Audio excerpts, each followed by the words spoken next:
Hi, everybody. I'm coming to you from my office today where we're going to be talking about shooting interviews.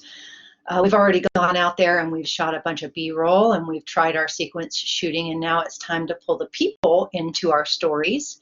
Obviously, as your chapter said, good sound can make the difference between an average story and a great one. That includes natural sound, and it also includes interviews that you're going to do with your primary players, because news is all about people. It's about issues that affect people. It's about issues, ways in which their stories come to life within your storytelling. And so it's really important that you figure out how to shoot them well and integrate them into your stories. So today we're actually going to be talking about the framing and the lighting and the various features of capturing that interview. Later this semester, we're going to be talking about the content in those interviews. So right now we're just talking about the technical side about how you gather that material. And so I'm trying to do this through Blackboard Collaborate for the first time as a direct report in here. So bear with me if I have a couple of moments trying to pull up some supporting documentation. One thing that I would say is one of the most important things when it comes to shooting an interview is make sure that we don't do anything in our framing, our lighting, the capturing of our sound that interferes with the audience's ability to actually hear what that person is saying. Because if they're distracted by the background, if they're distracted by the fact that you have too much headroom, you're seeing something like this, they're distracted by looking room being in the wrong direction, they're going to be paying attention to those things and they're not going to be listening to the things that your subject is saying. So we want to kind of practice with that a little bit. So you're going to go out in the field this time. You're going to shoot shooting assignment number 3, which is strictly a head and shoulders interview. And we want to talk about the 5 different critical things that you need to be contemplating when it comes to that. We need to think about framing. So a head and shoulder shot is about what you're seeing right now. Maybe if I push this back just a little bit, that might be a little bit closer. Thinking about it in terms of one finger, a little bit of headroom, one finger above the head, and down to about this part, you know, the breast line of the person that you're interviewing. So that's important. We want to think about looking room. So if you're working as a team, especially for the shooting assignment, you might have a reporter over here, and or you might be working with your phone and you'll be over here while your phone is on a tripod. So we want to have the rule of thirds, where 2/3 of the frame is taken up by the person you're talking to, and about 1/3 of the frame is taken up by the background. So if I turned a little bit like this, as if I'm looking to the person that I'm doing an interview with, I would want to make sure that I had the extra space in the direction that I'm looking at towards the reporter. So this would be a mistake. This would be correct. We don't want to have too much on of looking room. We don't want to have a half and half frame. So make sure that we're making sure to capture both shoulders. We make sure that we can see both eyes. Those are really important. Think about the background. We never want to put somebody in front of a window or a white wall. And in fact, if there's any wall involved, you want to make sure that it has things on it that aren't a terrible distraction, or that you're shooting outside if possible. There are many different ways that you can do that to avoid having a big white wall behind somebody, because that's really, really boring.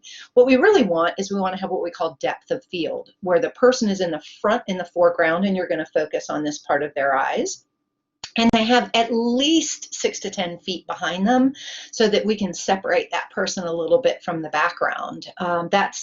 That's an ideal situation. So when you go outside, you have that nice sort of blurred ground, and then you have that sharp foreground because you focused here. That's really good. You do also want to be careful about horizontal and vertical lines that might be coming up behind that person, because that could also be a distraction. If there's a tree growing out of their head, for example, if I was framed like this, that might be a little bit of a confusion to somebody. You might also want to think about how that person is situated with multiple backgrounds. If you could kind of limit the amount of background that you have with that person so that people aren't too distracted by what they're seeing behind them, that would be really good. We always want to make sure that the camera lens is at eye level. So for example, I have my computer at this moment on top of about 7 books so that I could get the computer up to eye level. That's true whether you're using your computer to do a Zoom interview or whether you're using our equipment and the JVC tripods. You want to make sure that you get that always up to eye level especially for this assignment. And once you prove that you understand what the Head and Shoulders interview is like, you can move on to some more creative things. But right now, I just want to see the meat and potatoes. Lighting. We want to make sure that the dominant light in the room is falling onto the face of the person that you're interviewing. So for example, if there is light coming in behind me, behind my head, that would be a problem because I would be backlit. And that's especially a problem if you're interviewing somebody who is African American, who has darker skin, and they have a light background and a darker foreground. You're going to want to make sure that you're providing the lighting to be falling on that person's face, and that's especially true with the darker toned skin. So you want to make sure that you're contemplating how who you're interviewing might impact how we're able to see them. And you also want to make sure that you're irising, again, right on this part of their face, not on the background, so that we can get a really good iris of their face. And so dominant light falling onto the face and making sure to iris on the subject's face. Be careful about baseball hats, sunglasses. If it's super, super bright outside and they have a really hard time and they're squinting and their face is all squinched up, well then yes, they can wear sunglasses, but it makes them seem a little less believable sometimes because we like to see people's eyes whenever possible so that we can kind of decide whether we're going to judge them as telling the truth or not telling the truth. So think about that a little bit. Make sure that you're picking the right mic for the job. Mic selection is really important. So if you are outside in a loud environment, you're really going to want to use the stick mic, not the lavalier. The lavalier will pick up a whole bunch of sound. It's an omnidirectional mic, so it'll pick up nat sound as well as the person. If you're in a closed setting like an office, then you could probably get away with using the lav. And then if you're using your phones, most of you don't have the clip add-ons right now for that, so you're just going to need to be careful about the setting of the interview so that you can try to capture the best sound possible with the technology you have, and make sure that you remember to change your phone settings over to 1820/60 so that we get the highest resolution as possible in case we need to do a little adjustments. So if you're working as a team, you're going to have an opportunity to have one person be the photographer and one person be the reporter, but you're going to have to interview someone else. So let's pretend you're working as a team. You have somebody like me who's doing the interview. There would be the photographer and the reporter would be right there, very much next to each other, right? And so if the reporter is right in front of me, literally over that reporter's shoulder, but with a safe social distance and a mask of 4 feet, you would be able to stand there and shoot that interview while the reporter is conducting the interview. And so that's really important that you're really close, within 4 to 6 feet with masks if it's masked. If you're not going to be masked, the reporter's going to need to be further than 6 feet away. I would prefer masks, certainly, of all of our students while conducting these interviews. But if you're far away from the subject and you're at least 6 feet away, then you could get away with having the subject be maskless. So you want to be really careful. So I know I've been talking about this a bit. I want to show some examples of what a good piece of video looks like. And so when it comes to interviews, so I'm going to share my screen and show you a couple examples of what I think are good looking videos, and some that are less good. So what I'm going to do is I'm going to play each one, and then I'm going to pause and talk about it. I'll play each one and pause and talk about it. So here we go.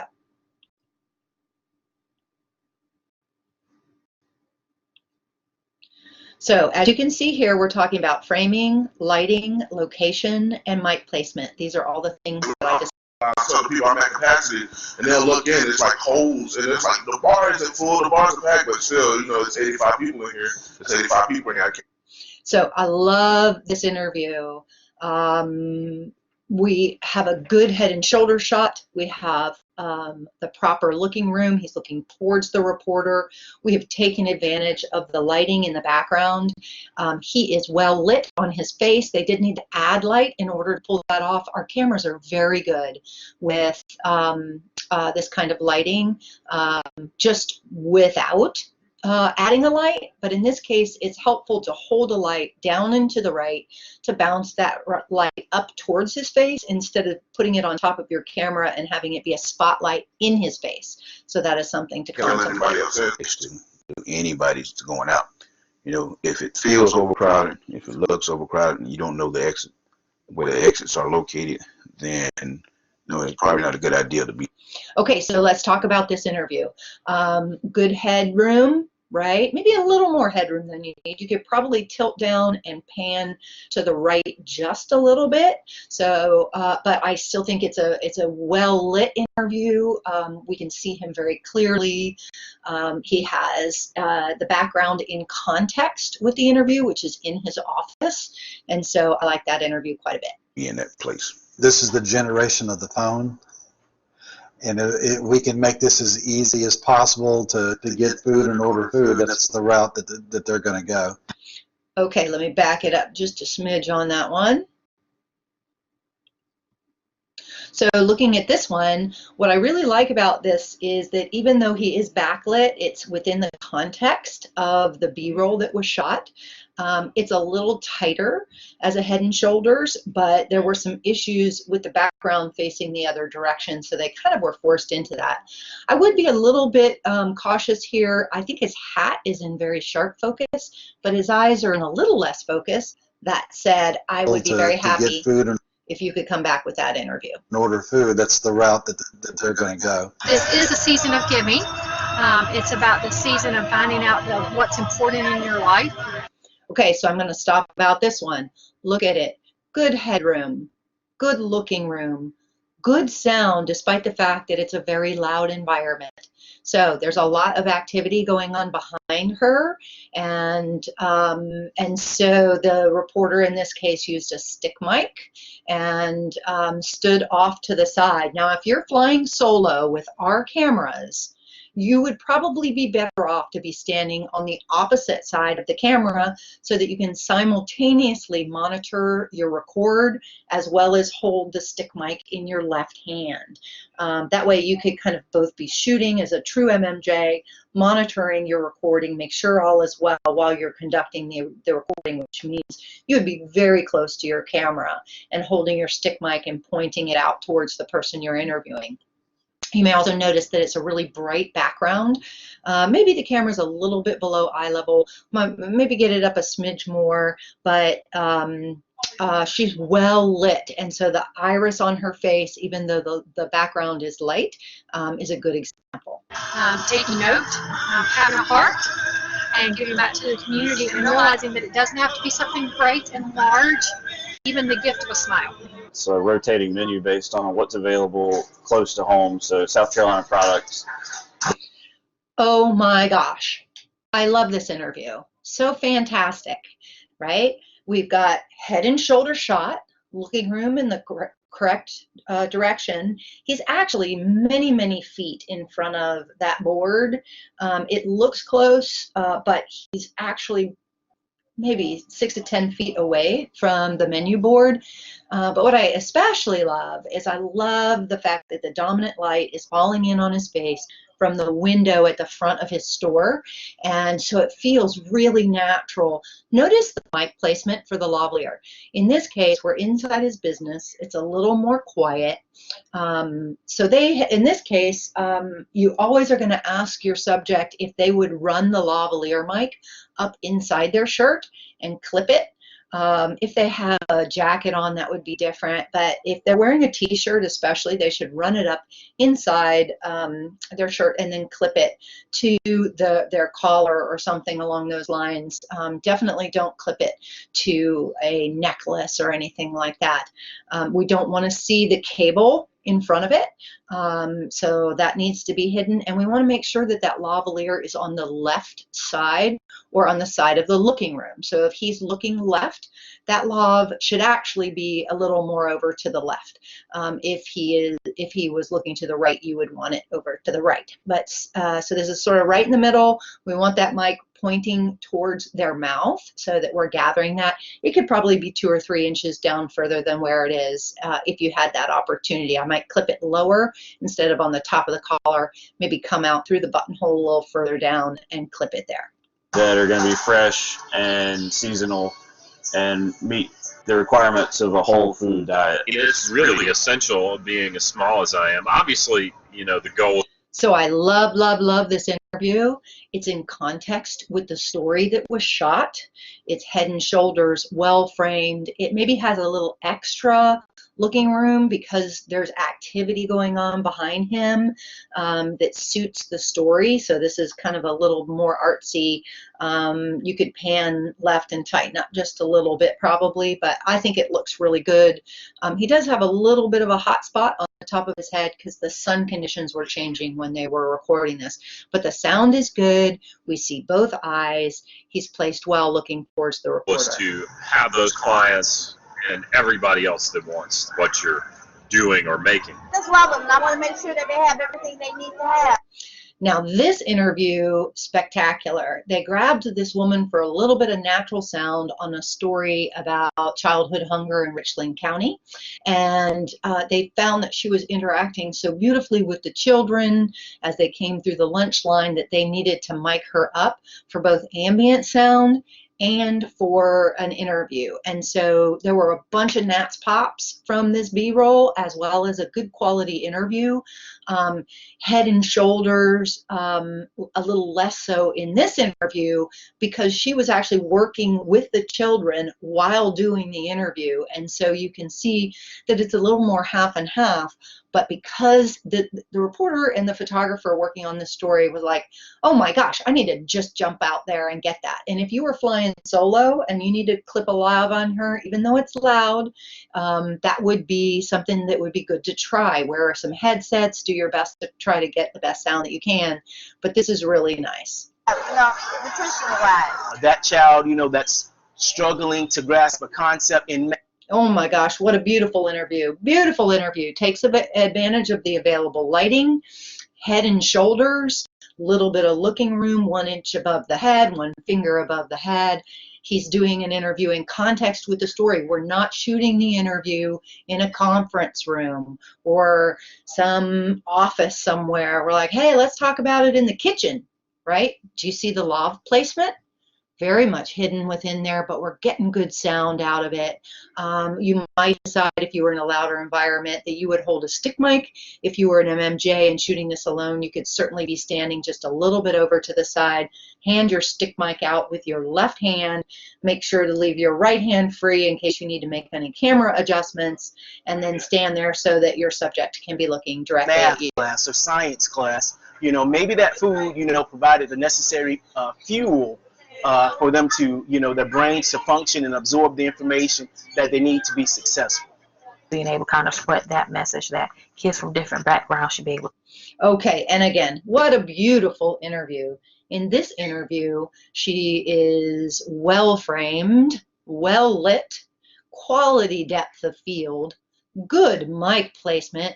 It's a little tricky because it's almost pointing in the opposite direction of the looking room, but because she had a soft fabric on her blouse, it was kind of tricky to place it. However, it's beautiful mic placement because we're not seeing the tools of our trade, which also means if you were using the stick mic, I don't want to see the stick mic in the interview. So even if you have to shoot it a little wider so that you can stand further back, that might be good, or we can tighten up the shot just a little bit in Adobe Premiere.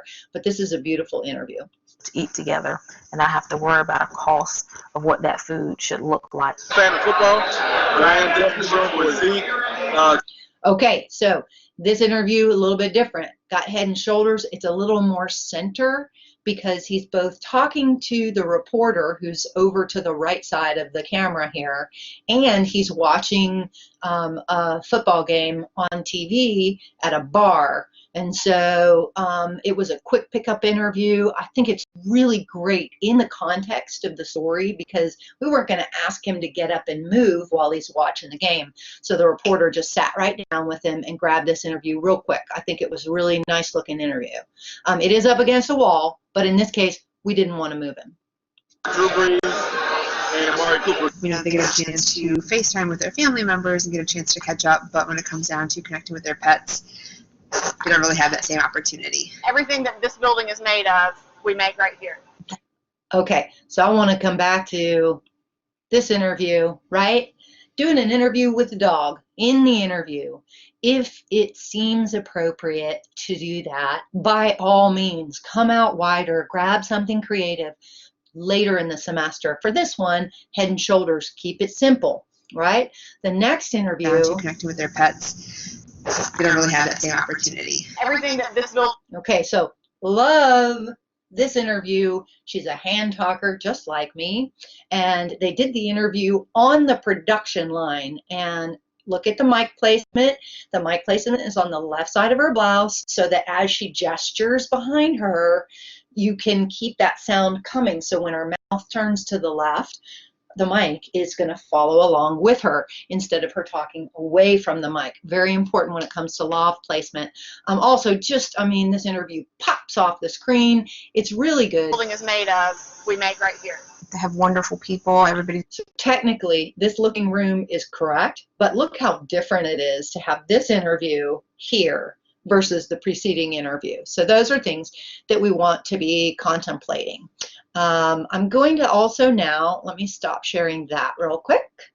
And then I'm going to jump on over to some things that we would want to do where a couple of examples, maybe just a few examples of SOTs that demonstrate how we need to work on these. And I'm not going to share the audio on this one this time. We're going to talk about some of the things that can go wrong with an interview. Have 2 Orton Gillingham trained staff members who can help parents and caregivers who are. This is a case where the photographer was thinking more about the background than the foreground and thought, oh my gosh, this would be great. There's this great giant animal from Where the Wild Things Are, and she's a librarian and she's talking about Where the Wild Things and reading for children. But the problem is it's so distracting to us that we're really not focusing on her. It's also half and half. I'd much rather place that interview where there's a row of books back behind her, or she's, in a place where the books are in the background. Working with children who aren't reading on grade level. If we can get people to understand that.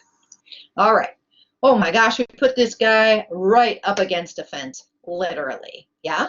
Pull him 20 feet away from that fence. Pull out a little bit, give us a little bit more space, tilt down, pan left, pull him away from the background. They're diligent as far as keeping their property maintained, eliminating any kind of extra sources of breeding sites, then the mosquito population will take care of itself. What allows them to have a voice is their vision and their ideas first of all, and this one their is moving while she's going. to.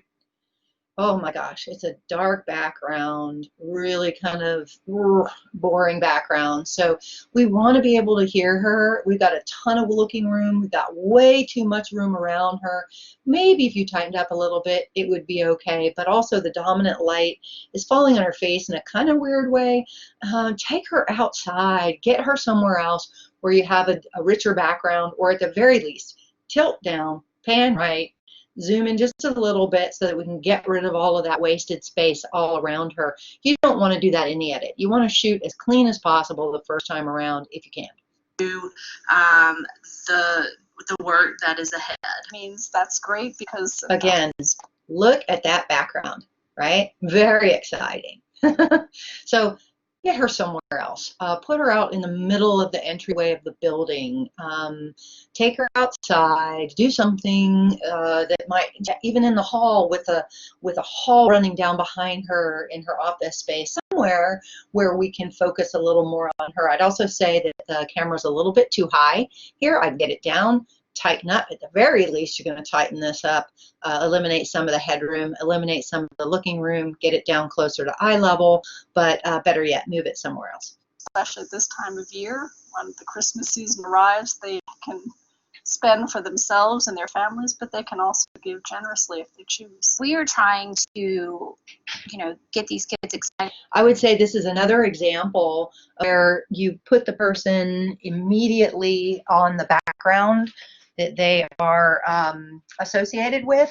It's almost close to, to what you want. But again, the camera level is too high. So we need to get the camera lens down to eye level, and we need to take her 10 to 15 feet away from the background or find a different way to shoot that, because in this case, it's just a distraction. We feel right on top of her, and we're looking down on her, which is making the audience feel uncomfortable. It's like a power move, and so we wanted it at eye level and move that to a different location. When they're younger than third grade, so hopefully they'll be able to pass third grade. Part of being a good human being is making. Okay, so this has a bit of the opposite problem, right? We are interviewing Mr. Lattimore, and we're shooting up at him, right? I know he's tall, but we can pull those tripod legs, extend them all the way, and then pull them in some so that the tripod lifts up a little bit taller to get to eye level. And even if you're short, even if you're 5 foot, then you can still use the LCD screen to tilt down to you. He'll look down at you a little bit, but we don't want to be looking up at him if we can help it. Also, he seems a little soft, and oh my gosh, we're shooting right up into the sky behind him. We're able to see him, we're able to hear him, but it's not an ideal interview. Making sure when you have the opportunity, which you do every single day, give back and be kind to somebody else. Okay, and then real quick, we're going to talk about location. Vulnerability assessment at each building. Again, don't interview this person right up against a background, against a wall, against a window. It ranges. There's 5 different categories, depending on people, the size, the population of the building, how big the building is. Also, there's too much looking room, so pan left, tighten up, tilt up just a little bit. Headroom looks good here, but once you lose some of that looking room, you'll have to readjust. Past incident, historical wise. I remember waking up in the hospital. I understand this gentleman has a couch in his room. Fine. But there's no reason he needs to be sitting on that couch. You notice all of the dominant light is coming in from the left of this screen, and then it's about a half and half shot. I would much rather you find a kitchen chair, find a chair, put it in front of with the light coming in from the sliding glass doors or the patio or wherever that's coming in from. Turn entirely his whole body, sit him on a chair with that light falling on his face with the rest of the apartment in the background. Don't shoot him up against a wall or a window. It just is a distraction. Good mic placement though. Like all my family around me, just waking up. Like in Charleston, I knew I was there. I kept asking people I was there. It's just a sign of the times for everyone, whether you're what. Same thing. Got too much looking room, right up against a wall. She's with Bite Squad. Let's take her outside. Let's put her up against a car, out in the world. They're delivering. So also because she's a darker skinned female and the background is super light, I feel like the interview on her face could definitely use to iris down, or iris up so that we can see more of her face, but that's going to make the background darker. So we really want to, or lighter, we really want to just take this outside and put it in a different setting. Y2K or millennial. It's just a sign of the times and the way things are evolving. Seeing a diverse student government, seeing diverse people in university. So, really important interview. She's wearing a red shirt. You stuck her up against a red wall in a dark part of the Union, right? That is just not going to help us pay attention to what she's saying because we're distracted by what we're seeing. So also the law of placement is in the wrong place. If she's looking over towards the opposite direction, that should be the side that the lavalier is placed on. So take advantage of that light. Turn her around. Don't stick people up in a corner or against a wall. The ambassadors, seeing diverse resident mentors, orientation leaders. I think that all of those things are going to make a difference. We're the youngest county in South Carolina. So this guy, he's pretty good. We could still get the camera up a little bit farther, and I would like to get the reporter a little closer to the camera in this case.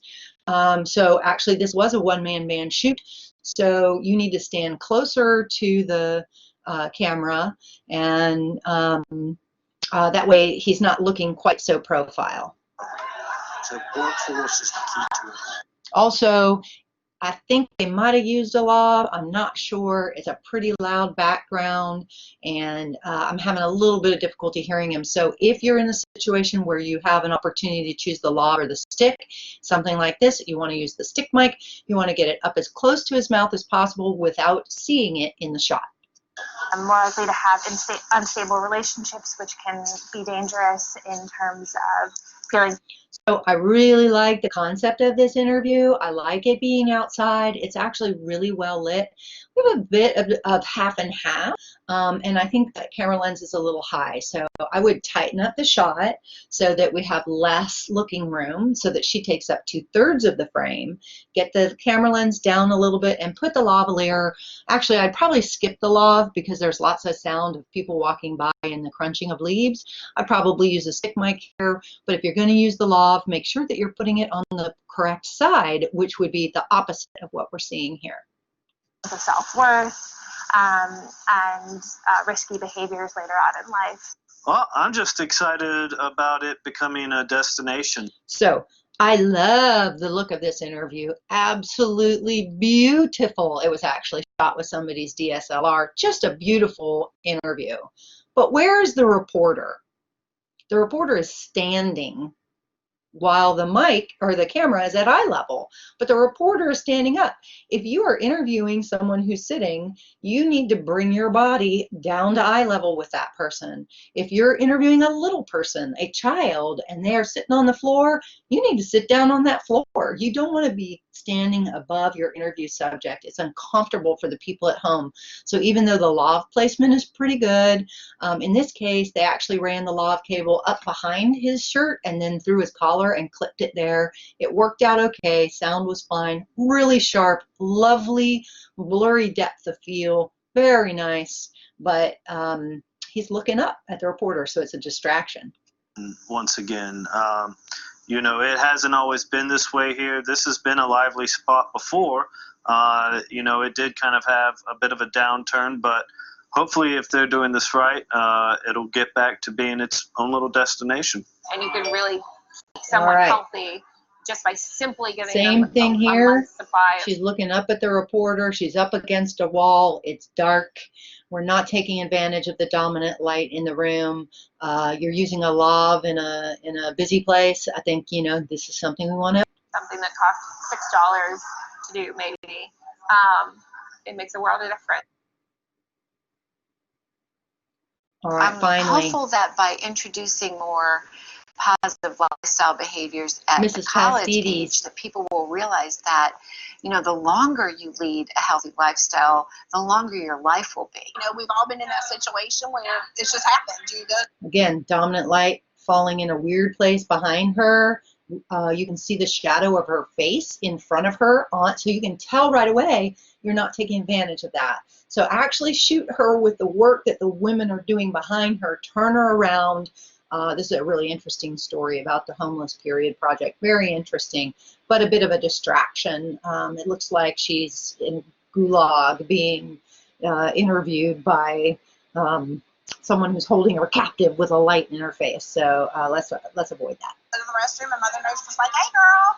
So I just think a lot of it has to do with the embarrassment of it, and people just don't really think about homeless women not having these products. The more that folks use Columbia, the more Again, you know, she's super sharp. that we get new air service. She's super sharp, but she's got shadows on her face, shadows on her neck. I'd skip that.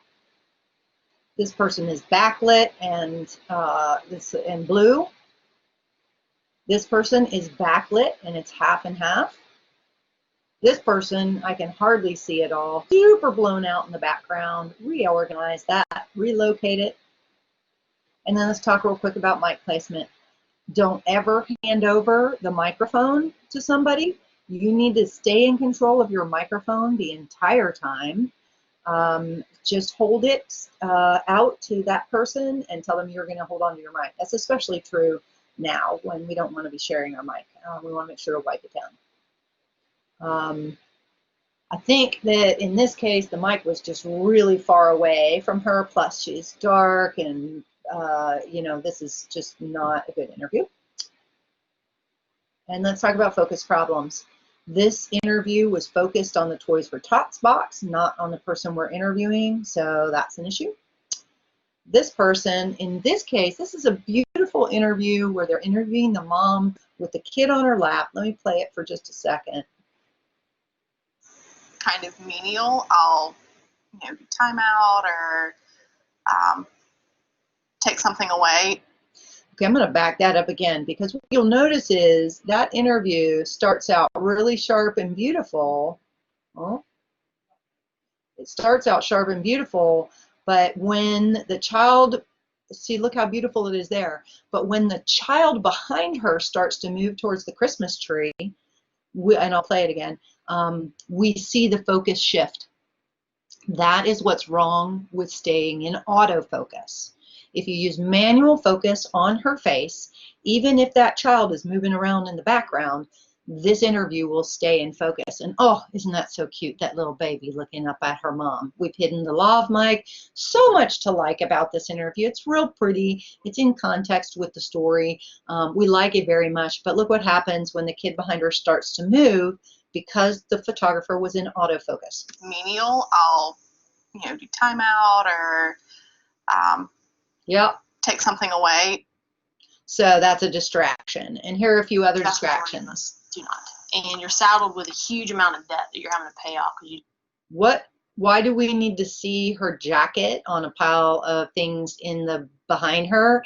And then if you look to the left, I see the corner of her computer in the screen. Those are distractions. Don't frame up the background. Frame up the person in the context of the background.